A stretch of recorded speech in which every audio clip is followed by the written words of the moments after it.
Hey everybody, my name is Brian Leverett. I have a quick question for you. How do you feel about today's teenagers?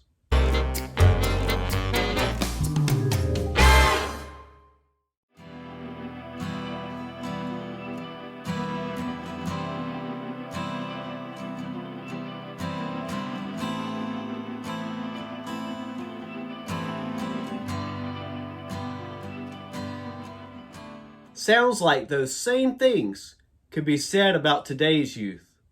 But remember, God always has a handful of teenage heroes ready to change the world. You look in the Bible, we read about people like Joseph the dreamer, or Daniel in Babylon, or David the giant killer, or the Virgin Mary, all teenagers. As a teenager, Charles Spurgeon preached to large crowds, and yes, sometimes they would point out how young he was. He would always reply the same way, "Never mind my age, think about our Lord Jesus Christ." Remember 17-year-old Cassie Bernal of Littleton, Colorado, who, for her faith, was shot during the Columbine tragedy. Some of our greatest hymns and our hymnals were written by teenagers. Isaac Watts wrote some of his best work when he was 19 years old.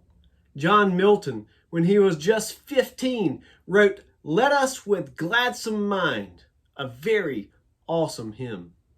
The hymn "Work, for the Night is Coming" was written by an 18-year-old. And one of the more familiar ones, "My Jesus, How I Love Thee," was written by William Ralph Featherstone when he was 16 years old. 16!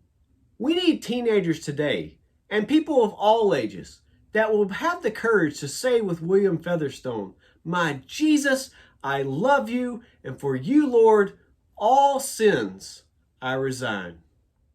Remember 1 Timothy 4:12. "Let no one despise you for your youth, but set the believers an example in speech, in conduct, in love, in faith, in purity." So don't forget to set the example for everybody by your life, by your words, and your actions, regardless of how old or how young you are.